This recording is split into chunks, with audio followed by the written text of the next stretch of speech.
Terima kasih teman-teman, dimanapun kita sekarang berada. Ini sudah pukul 12 siang, sudah waktunya makan siang ya.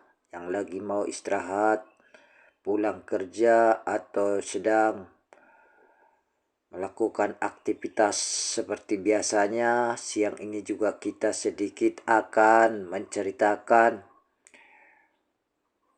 usaha peternakan lele ya teman-teman. Tapi sebelum itu mohon juga lah untuk channel YouTube Rusman Sialagan, mohon dibantu untuk like, subscribe, dan di-share ya teman-teman, agar menambah semangat saya untuk mengedukasi atau setidaknya memberi pengalaman kita sesama YouTuber atau konten kreator. Sedikit kita kemarin sudah mengupload beberapa video kita yang kita buat di sosial media di FB Rusman Sialagan. Kita akan sedikit membicarakan mengenai usaha lele ya, dimana usaha lele Bapak Rusman Sialagan ini awalnya berawal dari iseng-iseng atau sekedar meluangkan hobi. Tapi karena seringnya banyak komentar, di kolom komentar selalu minta untuk sedikit diterangkan mengenai ikan lele kita, maka saya akan berusaha menerangkan ya apa yang menjadi kemampuan saya. Ini bukan untuk mengajari, tapi setidaknya berbagi ilmu ya, berbagi pengalaman. Oke, sedikit saya terangkan ya mengenai ikan lele teman-teman. Pada awalnya ikan lele yang saya buat ini untuk mengisi waktu luang saya di usia lanjut. Karena sebelum-sebelumnya juga pernah saya mencoba ikan lele, tapi karena kurangnya keterbatasan waktu dan tenaga, sekarang sudah saya buat di terpal karena menghemat tenaga dan modal. Apalagi ini airnya sangat terbatas ya, di kecamatan Corlang Hataran, di desa Corlang Hataran, tepatnya di dusun Bandar Jawa. Karena yang kita andalkan ini air pump, jadi untuk menghemat airnya kita berusaha membeli terpal dengan ukuran 3 kali 3 meter. Seiring berjalannya waktu, setelah dicermati, diperhatikan, dan ditekuni, ternyata pembenihan lele bukanlah cuma sekedar hobi yang menghasilkan ataupun usaha sampingan, tapi memang sebuah usaha yang patut diperhitungkan. Bahkan ada yang sebagai usaha utama ya, dari yang semula hobi menjadi usaha sampingan dan sekarang usaha utama sebagai penopang kebutuhan rumah tangga. Inilah yang harus saudara-saudara kita harus berusaha dengan kuat dan berkemauan keras ya, dengan komitmen bisa untuk dari awalnya hobi menjadi penopang kebutuhan rumah tangga. Itulah yang kita harapkan, karena kebutuhan ikan lele baik di pasaran maupun di kalangan restoran, bahkan sangat sering dikirim ke provinsi lain ya. Inilah sedikit saya akan terangkan bagaimana caranya. Oke, kita boleh simak. Memang saya dalam memulai usaha ikan lele ini seperti tahun-tahun kemarin, saya memang karena terlalu ambisi untuk beternak ikan lele, hampir 5.000 ekor saya buat. Tapi karena keterbatasan modal harus membeli pelet, begitu juga dengan saya tidak memiliki tabungan yang harus saya keluarkan setiap hari untuk membeli pelet. Akhirnya saya coba untuk menjual ikan lele tersebut dengan sebelum masa panen, di mana saya jual kepada saudara-saudara bahkan sekampung ya. Jadi dengan itu saya banyak belajar, walaupun ikan lelenya sangat menghasilkan dengan rata-rata bisa 1 kilo 8 ekor. Tapi dengan cara itu saya berpikir ulang. Beberapa tahun kemudian saya mencoba dengan membeli terpal dengan ukuran 3 kali 3 meter. Saya buat dengan 5 kotak ya, 5 tempat istilahnya. Inilah yang membuat saya semakin semangat untuk sambil membuat konten ini. Saya sedikit menceritakan dari pengalaman ini ya. Terima kasih teman-teman sudah mengikuti. Kiranya diikutilah sampai akhir dari video ini supaya Anda tetap paham dan apa yang saya ceritakan bisa mendapat ilmu dan pengalaman untuk nantinya bisa membuat usaha ternak lele, walaupun di belakang rumah setidaknya bisa kita saling belajar. Oke saudara-saudara yang setia mendengarkan channel YouTube Rusman Syalagan ini, kalau kita pun langsung intinya saja, kalau kita pun ada modal sedikit, sebaiknya coba kita buat luas kolam untuk kegiatan budidaya lele. Coba kita buat terpal dengan luas 10 meter, bujur sangkar kali 20 meter bujur sangkar, dan pada kolam milik pribadi. Kegiatan budidaya pada kolam terpal meliputi ikan lele ini, sedangkan pengelola kolam lele ini sebagai wira swasta, cukuplah kita menggunakan modal pribadi setidaknya setelah panen nanti memberikan 5% dari keuntungan yang kita peroleh untuk melaksanakan operasional bisa kita kembangkan. Sekarang kita masuk ke proses peternakan ikan lele di kolam terpal ya teman-teman.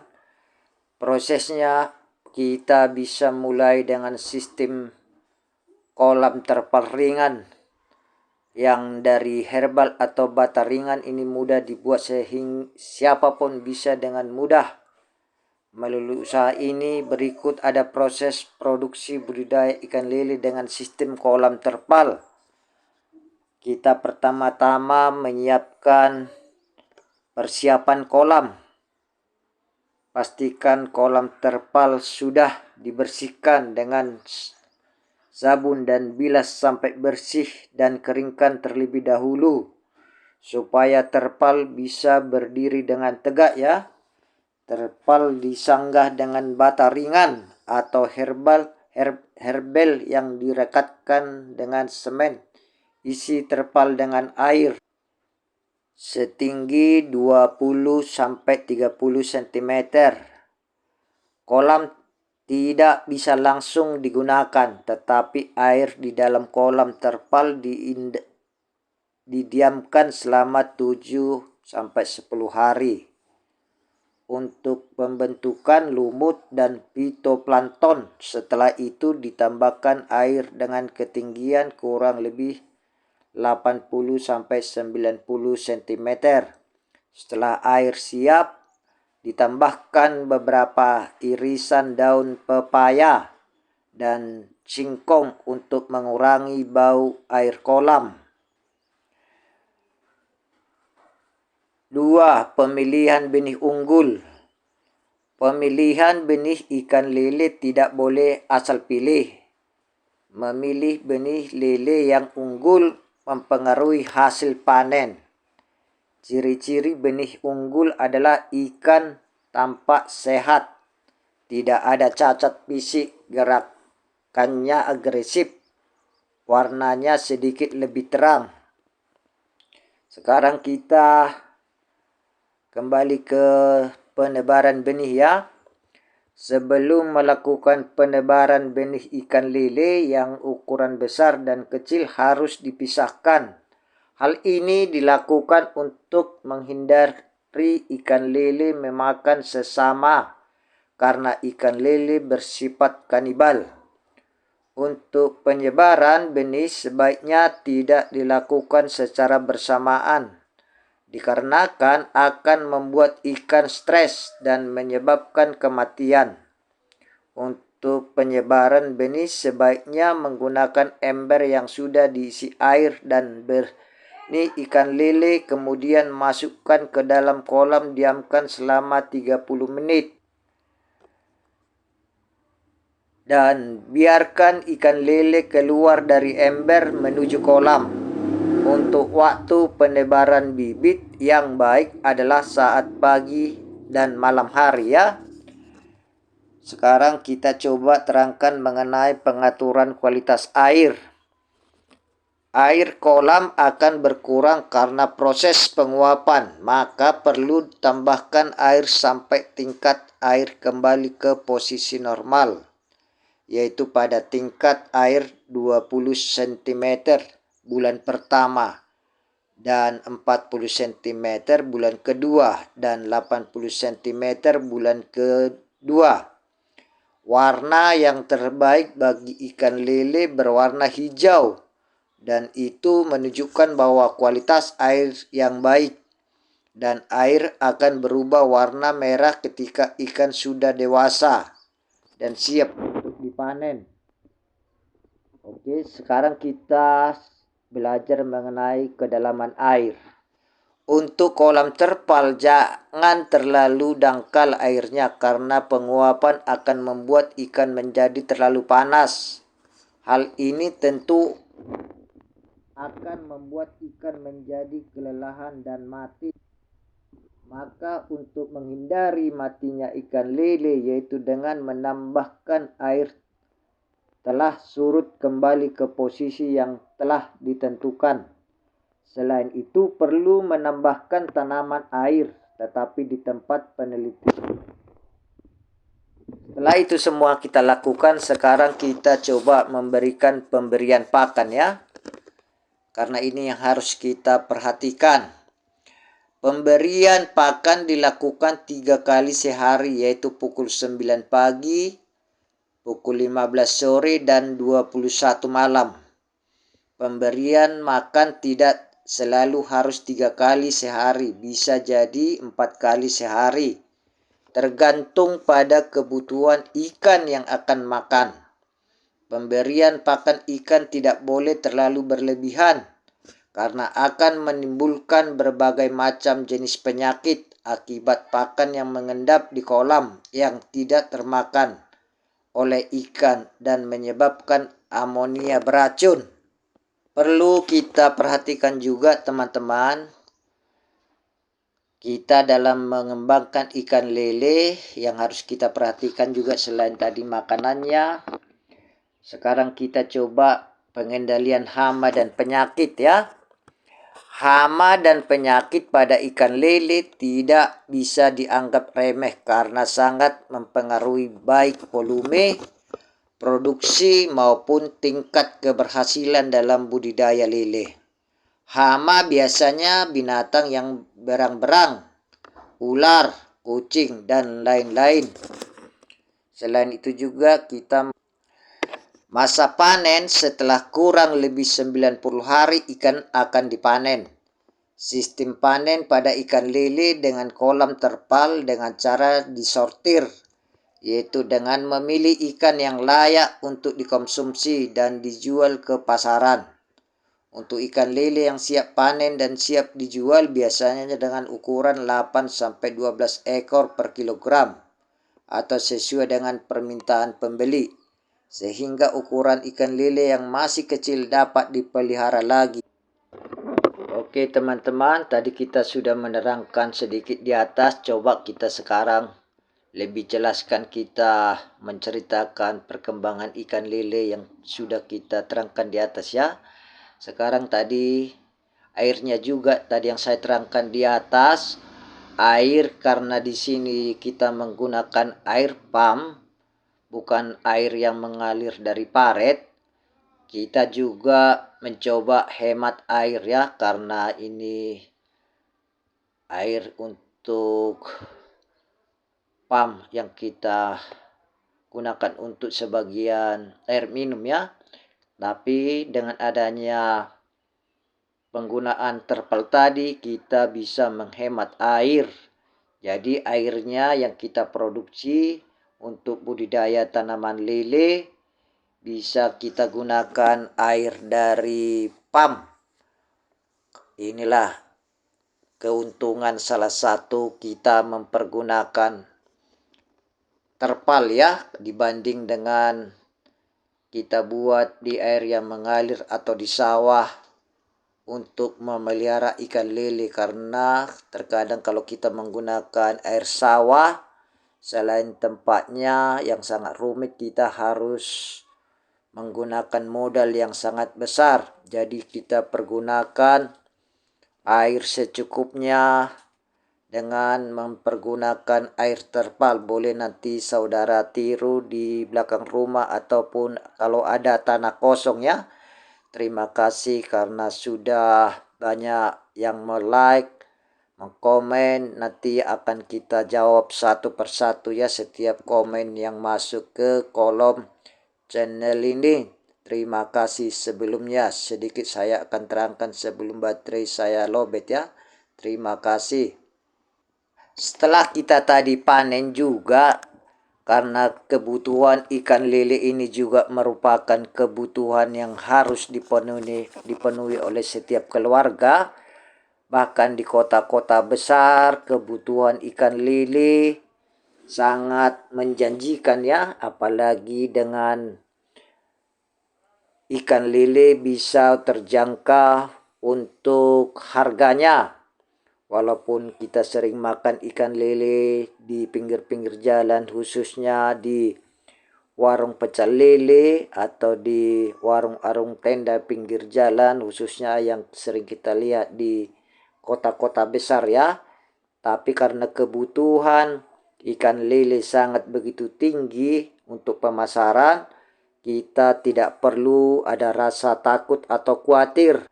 Karena pemasaran ikan lele sendiri sebelum kita panen pun biasanya sudah datang nantinya ke kolam kita. Karena sedikit banyaknya kalau kita sudah mengerjakan ini, bahkan melalui sosial media juga atau internet, Facebook, Twitter, Instagram, boleh kita pasarkan. Bahkan secara siaran langsung juga sudah cepat untuk menyebar ya informasi. Sekarang dengan perubahan teknologi, kita akan tidak kesulitan lagi sebenarnya dalam memasarkan ikan lele.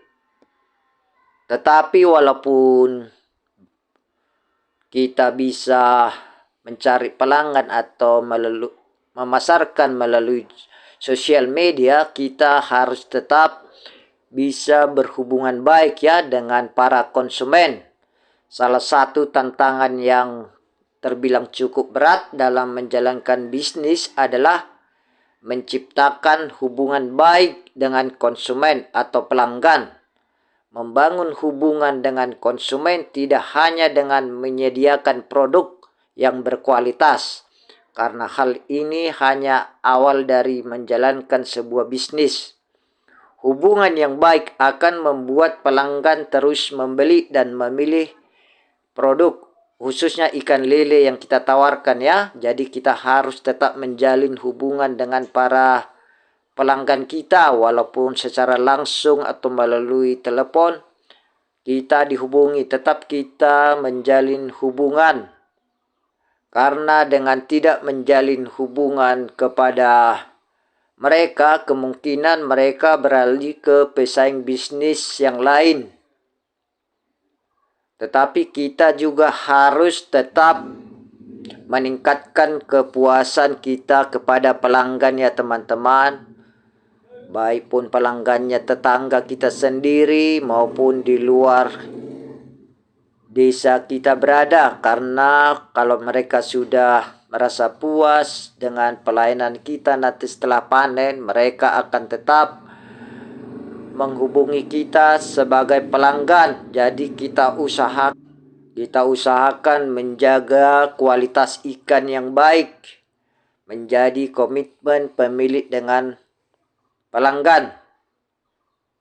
Tetapi perlu juga kita perhatikan dalam memberikan kualitas yang baik, harus kita cermati juga pakan ikan lele harus kita jaga ya agar bermutu tinggi, agar nantinya tidak mengecewakan kepada pelanggan.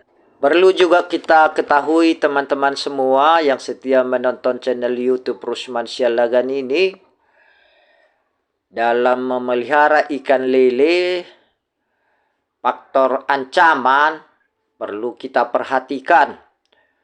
Perubahan iklim dan cuaca yang tidak menentu. Perubahan iklim memang menjadi masalah yang begitu serius karena memiliki dampak negatif bagi kegiatan pembesaran ikan lele yang mempengaruhi lingkungan perairan ikan lele. Seperti halnya hujan yang turun menjadikan perubahan kondisi air pada kolam yang akan mengakibatkan ikan stres. Dan jika tidak cepat dilakukan pengkondisian air kolam, maka ikan bisa stres dan mati. Kondisi cuaca yang cenderung hujan sepanjang tahun seperti ini di bulan September dan sulit diprediksi sangat berpengaruh pada proses pembesaran ikan lele. Kondisi hujan akan sangat berpengaruh terhadap biaya yang membengkak. Oke, sekarang kita coba bercerita mengenai adanya hama, penyakit yang menyerang ikan lele ya. Hama dan penyakit sangat berpengaruh terhadapnya. Menurutnya tingkat produksi yang dihasilkan. Hama dan penyakit menyebabkan benih mati.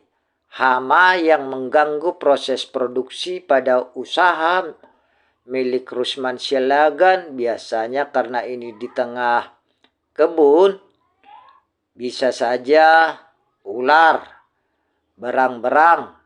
Sedangkan penyakit yang menyerang ikan lele adalah penyakit biasa seperti cacar, gembung, insang memerah. Walaupun penyakitnya bisa kita atasi ya, selama ini kematian juga bisa kita hindarkan. Dan penyakit juga bisa kita hindarkan ya, harus rutin untuk memeriksa, apalagi ini pergantian cuaca ekstrim seperti sekarang ini ya. Bisa kita perhatikan juga ya teman-teman, seperti sekarang ini cuaca sangat ekstrim.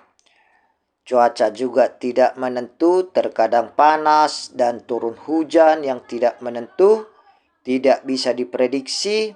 Ini menjadi hal yang tidak bisa diantisipasi ya oleh kita sebagai peternak lele. Harus kita tetap perhatikan. Faktor eksternal yang menjadi ancaman terbesar pada pemasaran usaha ikan lele adalah ancaman cuaca ya, yang tidak menentu dengan skor 0,36. Perubahan iklim memang menjadi masalah yang begitu serius karena memiliki dampak negatif bagi kegiatan pembesaran ikan lele yang mempengaruhi lingkungan perairan ikan lele. Seperti halnya hujan yang turun menjadikan perubahan kondisi air pada kolam yang mengakibatkan ikan stres. Dan jika tidak cepat dilakukan pengkondisian air kolam, maka ikan bisa stres dan mati ya teman-teman. Oke, karena ini sudah waktunya makan siang.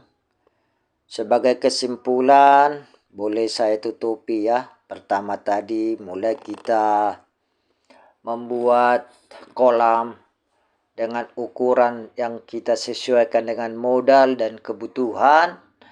Begitu juga dengan bibitnya, cara perawatannya, memperhatikan juga cuaca yang ekstrim. Kita juga harus memperhatikan penyakit, bahkan cuaca yang utama harus kita perhatikan agar menghasilkan ikan lele. Coba sekarang kita akhiri untuk cerita mengenai ikan lele ya, karena ini sudah waktunya makan siang dan istirahat. Bagi teman-temanku yang sudah mendengarkan channel YouTube Rusman Syalagan, terima kasih sudah ikut subscribe, sudah banyak komentar.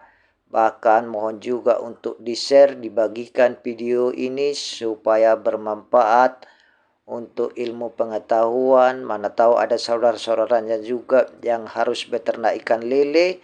Cobalah mencoba apa yang saya terangkan, mungkin sangat bermanfaat. Terima kasih sebelumnya.